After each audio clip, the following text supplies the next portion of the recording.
Shalom kekasih Kristus. Menjadi orang Kristen, Tuhan telah memberikan banyak kunci dan otoritas pada kita untuk dapat membuka pintu-pintu kehidupan yang tertutup. Pendengar yang dikasihi Tuhan, melalui renungan pada hari ini, saya ingin berbagi kepada para pendengar renungan melekat dalam Tuhan, agar dapat menggunakan kunci otoritas yang telah Tuhan berikan pada kita. Mari kita berdoa. Bapa, di dalam Yesus Kristus kami naikkan syukur kepadamu kalau hari ini kami kembali dapat mendengarkan firman-Mu melalui renungan ini. Berbicara Tuhan melalui hamba-Mu agar firman yang disampaikan merupakan apa yang menjadi tuntunan Tuhan untuk kehidupan kami. Bukan hanya itu saja Tuhan, tetapi Tuhan menyingkapkan hal-hal rahasia yang Tuhan hendak berikan kepada kami Tuhan. Terima kasih Tuhan Yesus buat kesempatan yang indah pada hari ini. Kami mau menyiapkan hati dan pikiran kami sehingga firman yang disampaikan tertanam dalam hati kami dan menghasilkan satu pertumbuhan kerohanian. Semakin kami dibawa menjadi pribadi-pribadi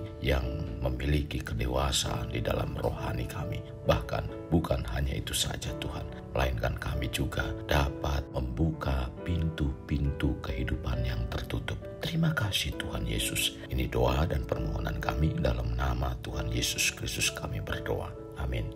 Melekat dalam Tuhan bertema kunci otoritas. Firman Tuhan terdapat dalam Mazmur 118 ayat 5. Demikian firman Tuhan. Dalam kesesakan aku telah berseru kepada Tuhan. Tuhan telah menjawab aku dengan memberi kelegaan. Para pendengar yang dikasihi Tuhan, dalam ayat ini pemazmur menceritakan pengalamannya di mana persoalan apapun yang melanda hidupnya ada suatu kekuatan yang muncul dalam dirinya. Bila kita berbicara kekuatan dan otoritas akan bekerja melalui kita bukan karena kehebatan kita, melainkan karena kita yang memiliki hubungan dengan Tuhan.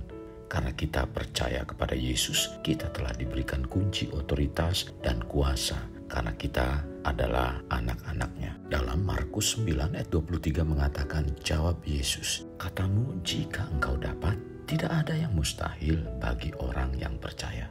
Kuasa yang Bapa berikan kepada Yesus diberikan juga kepada kita. Kunci otoritas sudah ada pada kita. Setiap kita mengawali hidup, pakailah kunci itu dalam mengawalinya. Biasakan sebelum merencanakan kegiatan-kegiatan kita, rencanakanlah terlebih dahulu melalui doa-doa yang kita panjatkan pada Tuhan.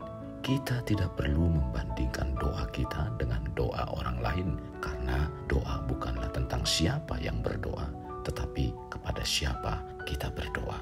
Oleh karenanya, saat kita datang kepada Tuhan dalam doa-doa, kita memandang bahwa Tuhan adalah Raja di atas segala raja. Tuhan lebih berkuasa, lebih peduli, lebih mengasihi kita oleh siapapun juga yang ada di dunia ini. Tuhan telah memberi kita otoritas dan apabila kita sudah membukanya, tidak seorang pun yang menutupnya. Kalau kita sudah menutupnya, tidak seorang pun sanggup membukanya. Itulah yang dikatakan kunci otoritas. Para pendengar yang dikasihi Tuhan, kita harus ingat bahwa kekuasaan dan otoritas telah diberikan Tuhan pada kita. Dan iblis merebutnya dengan cara menjalin komunikasi seolah-olah teman baik yang memperhatikan dan sepertinya memberikan hal-hal yang baik. Tetapi sesungguhnya adalah tipuan belaka agar hubungan kita dengan Tuhan menjadi jauh sampai terjadi putusnya hubungan dengan Tuhan. Pada kesempatan hari ini melalui renungan yang kita dengar, bersyukur pada Tuhan karena diingatkan bahwa Yesus Kristus telah mengembalikan kekuasaan dan otoritas pada kita. Alkitab mengajar bahwa kekuasaan dan otoritas orang Kristen berasal dari Allah melalui Roh Kudus dan Allah adalah sumber tertinggi yang datangnya dari Dia dan tergantung padanya. Sebagaimana tertulis dalam 1 Tawari 29 ayat 11 dan 12. Ya Tuhan punya mula kebesaran dan kejayaan, kehormatan, kemasyuran dan keagungan. Ya segala-galanya yang ada di langit dan yang di bumi. Ya Tuhan punya mula kerajaan dan Engkau yang tertinggi itu melebihi segala-galanya sebagai kepala. Sebab kekayaan dan kemuliaan berasal daripadamu dan Engkaulah yang berkuasa atas segala-galanya. dalam tangan-Mu lah kekuatan dan kekayaan, dalam tangan-Mu lah kuasa membesarkan dan mengokohkan segala-galanya. Pendengar yang terkasih, menghidupkan otoritas dalam diri kita kuncinya adalah Tuhan. Kondisi apapun, ketika kita berkomunikasi melalui doa dan berkata untuk menggunakan otoritas yang Tuhan telah berikan, maka Dia memberi kuasanya kepada kita sekalipun dalam keadaan lemah. Dalam Yesaya 40 ayat 29 mengatakan, Dia memberi kekuatan kepada yang lelah dan menambah semangat kepada yang tiada berdaya. Demikian juga pemazmur mengajarkan bahwa Allah memberi kuasa kepada kita sebagai umatnya. Tertulis dalam Mazmur 68 ayat 35.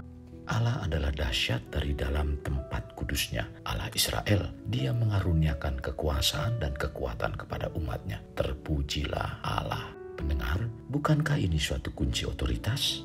Untuk senantiasa diingat oleh para pendengar yang dikasihi Tuhan bahwa kekuasaan dan otoritas bukan milik diri kita secara pribadi. Siapapun dan apapun kedudukan kita di dalam Tuhan, kita bukan siapa-siapa, melainkan hanya alat Tuhan.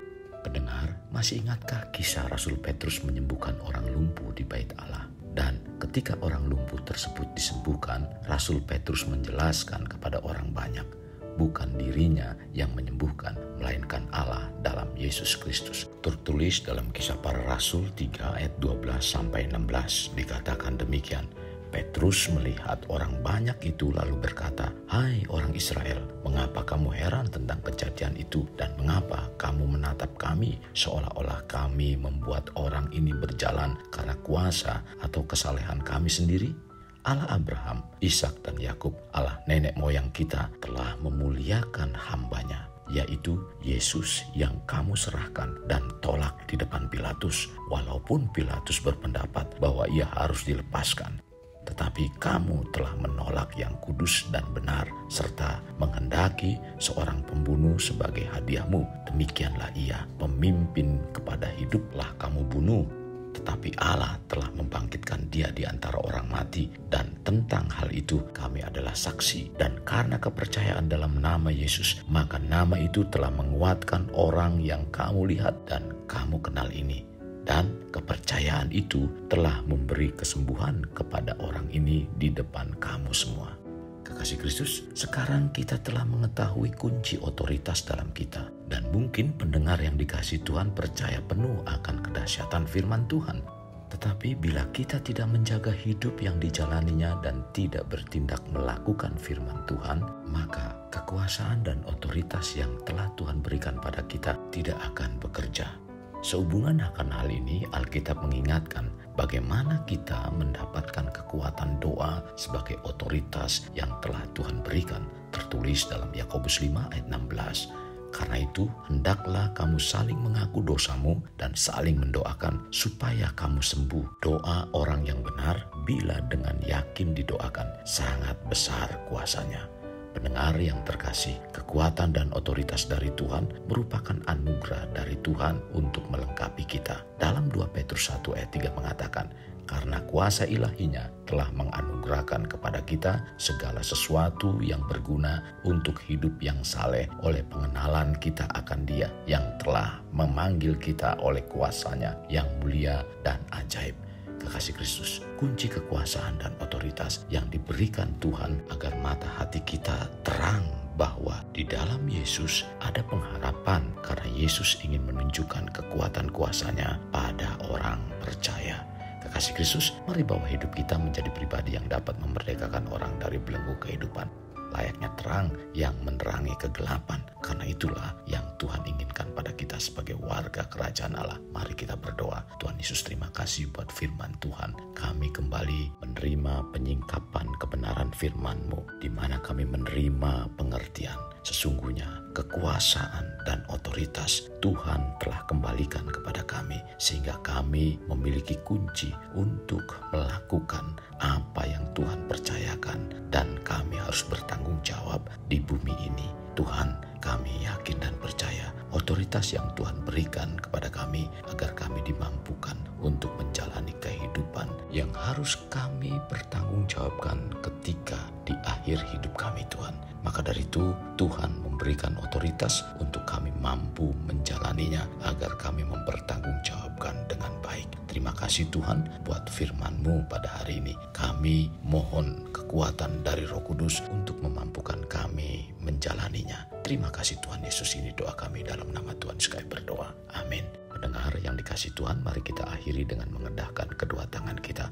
Terimalah anugerah berkat dari Allah Bapa, kasih sayang daripada Yesus Kristus, dan persekutuan dengan Roh Kudus yang memberkati, melindungi, dan menyinari engkau dengan wajah-Nya, serta memberi engkau kasih karunia di mana Tuhan menghadapkan wajah-Nya kepadamu dan memberi engkau damai sejahtera. Tuhan juga mencurahkan berkat secara rohani, berkat secara jasmani, dan berkat secara ekonomi, di mana berkat Abraham, berkat Ishak, berkat Yakub dicurahkan dan dilimpahkan dari saat sekarang sampai Maranatha tiba dalam nama Tuhan Yesus. Amin. Sampai jumpa di renungan berikutnya. Tuhan Yesus memberkati.